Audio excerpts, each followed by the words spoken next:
अगर आज भी तुम नहीं जागे तो कल तुम्हारे बच्चे आसमान की तरफ देखकर पूछेंगे, पापा पेड़ सच में होते थे क्या? तो जमीन फट रही है, ये प्यास से फट रही है। बारिश ने आना छोड़ दिया क्योंकि हमने उसे बुलाने वाले जंगल ही खत्म कर दिए। तापमान बढ़ रहा है, ये मेरी बद्दुआ नहीं, तुम्हारे कर्मों का परिणाम है। जब धरती तपेगी तो तुम्हारे आंसू भी सूख जाएंगे। कभी यहाँ हरियाली थी, अब सिर्फ धूल है। धरती की दरारें चीख रही हैं। मैं गिरा तो मिट्टी भी रोई, पर तुम्हें सिर्फ लकड़ी दिखी। आज आपसे बस एक छोटा सा निवेदन है, इस वीडियो को आगे बढ़ा दीजिए। हो सकता है आपकी एक शेयर किसी को एक पेड़ लगाने की प्रेरणा दे। और अगर आप सच में बदलाव चाहते हैं तो इनको फॉलो कर लो, इन्होंने आवाज उठाई हमारे लिए। वृक्षाय नमः। पांच तत्व को दंड प्रणाम करता हूँ। आप के पास क्या, आपके पास कौन सी शक्ति है, आप क्या हो, आप क्या कर सकते हो। चार, जो जीवन के अंदर आप कुछ नहीं कर सकते हो फिर भी कहते हो कि मैं ये कर। तो ये शांतोला आंखों से हुई। इसी तरह जो मगज मस्तिष्क दिमाग, इसमें भी आपको अनेक बातें हो रही है, लेकिन आप नहीं कर सकते हो। क्रोध है, ज्ञान है, बुद्धि है, चतुर है, ये अनेक प्रश्न है। मगज होता है, लेकिन फिर दिल कैसे करेगा?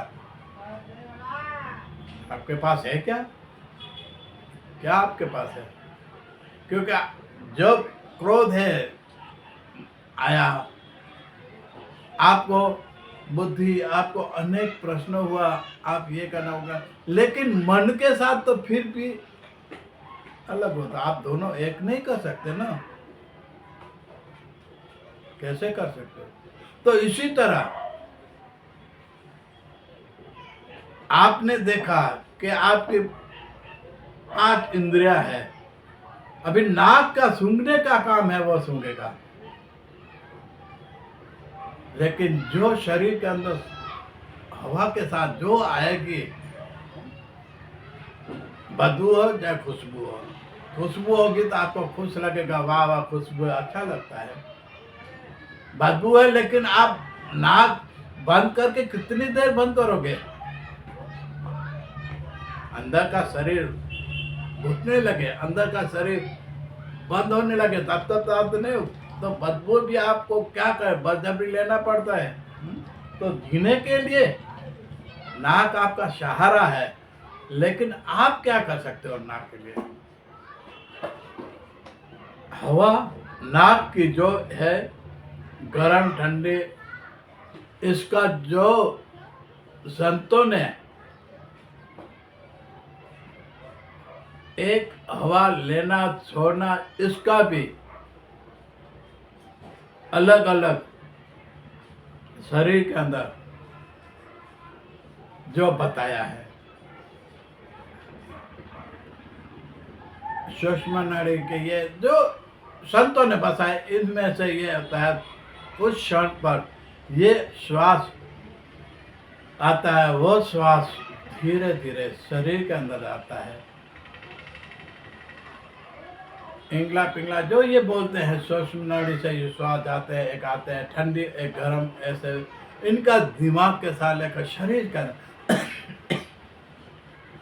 ये भी श्वास इम्पोर्टेंट, बहुत महत्व का है, महत्व का। ये श्वास नड़ी तक जाता है, हृदय फेफड़े में जो भी इनका क्रिया होता है वो बहुत महान होता है, लेकिन इनको आप अपने हाथों में नहीं कर सकते, नहीं कर सकते। श्वास को आप जब रुकेगा तब अंदर का जो है आत्मरूपी वो परमात्मा के साथ चला रहा है, लेकिन आपके पास ये शक्ति नहीं है जो उनको रुका सके, कि आपको उनको रिटर्न ले सके। ये भी आप में ताकत नहीं है, नहीं है।